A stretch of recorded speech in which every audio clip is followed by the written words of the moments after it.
Hello and welcome to Lavneesh sir की क्लास। आज की ये शिक्षा निदेशालय राष्ट्रीय राजधानी क्षेत्र दिल्ली की आकलन कार्यपत्रक नंबर 5 जो कि कक्षा 9th के लिए विद्यार्थियों के लिए है, यह ली गई है सामाजिक विज्ञान से। इसमें हमें करना क्या है, इसमें हमें जो प्रश्न दे रखे हैं उनके सही विकल्प को चुन के पेन या पेंसिल से उसे काला करना है। तो देखते हैं कि प्रश्न कौन कौन से हैं। जैसे पहला प्रश्न है कि उत्पादन की पहली आवश्यकता क्या है, श्रम, भूमि, भौतिक पूंजी या फिर मानव पूंजी। सही उत्तर है भूमि। सबसे पहली आवश्यकता तो भूमि ही होती है। फिर दूसरा है पालमपुर में गैर कृषि क्रियाएं हैं, परिवहन, दुकान चलाना, लघु विनिर्माण या घ उपरोक्त सभी। सही उत्तर है उपरोक्त सभी, क्योंकि ये तीनों ही वहां पर होती हैं पालमपुर में। फिर है औजार, मशीन, भवन। उदाहरण है किसके, मानव पूंजी के, स्थायी पूंजी के, अस्थायी पूंजी के या इनमें से कोई भी नहीं। तो औजार, मशीन और भवन जो है वो स्थायी पूंजी के उदाहरण हैं। इसका ख उत्तर सही है। फिर इनमें से कौन एक स्थायी पूंजी है, मुद्रा, कच्चा माल, मशीन या उपरोक्त सभी।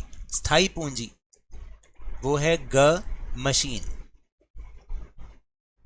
फिर इसके बाद है पांचवा प्रश्न, निम्नलिखित में से कौन सा एक आधुनिक खेती का प्रभाव नहीं है, मिट्टी की उर्वरता में कमी, वनों की कटाई, भौम जल स्तर में कमी या उत्पादन में कमी। तो सही उत्तर है उत्पादन में कमी। देखिए, क्योंकि जो आधुनिक खेती है उससे हमेशा उत्पादन बढ़ता है, कम नहीं होता, तो इसलिए इसका ये प्रभाव नहीं है।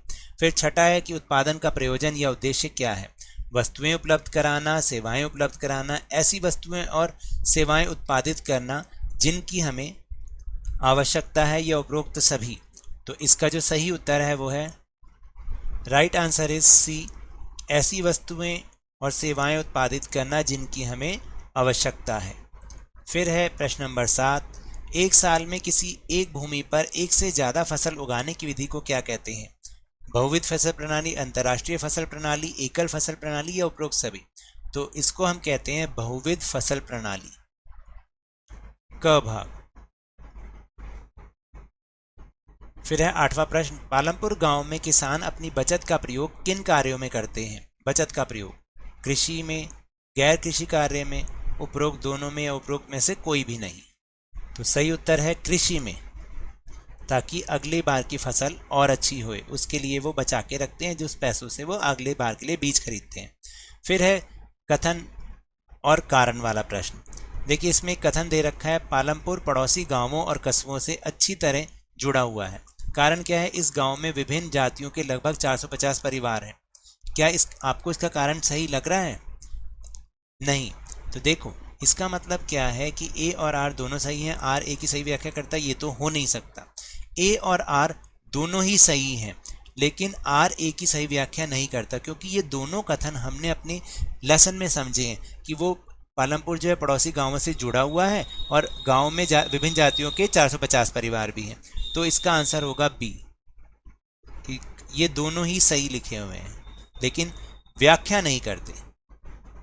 फिर 10वां प्रश्न है कि कथन ए, प्रत्येक उत्पादन भूमि, श्रम, भौतिक पूंजी और मानव पूंजी के संयोजन से आयोजित होता है, जिसे उत्पादन के कारक के रूप में जाना जाता है। यानी उत्पादन जो है वो इन सब चीज़ों के संयोजन से मिलता है और बनता है। और कारण दे रखा है कि कच्चा माल और हाथ में पैसा कार्यशील पूंजी कहलाता है। अब आप बताओ, हैं तो ये दोनों बातें सही, लेकिन जो कथन की व्याख्या कारण नहीं कर रहा है, आपको लगता है कि इसका कारण ये है कि कच्चा माल और ये कार्यशील पूंजी कहलाता है, तो इसका भी बी ही आंसर बनता है। ए और आर हैं तो दोनों सही, लेकिन जो आर है वो ए की सही व्याख्या नहीं है, तो इसका भी आंसर बी ही बनता है।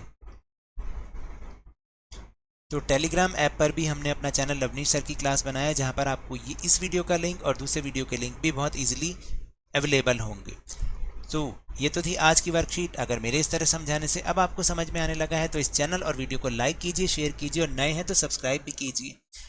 तो मिलते हैं अगली वीडियो में, तब तक के लिए धन्यवाद।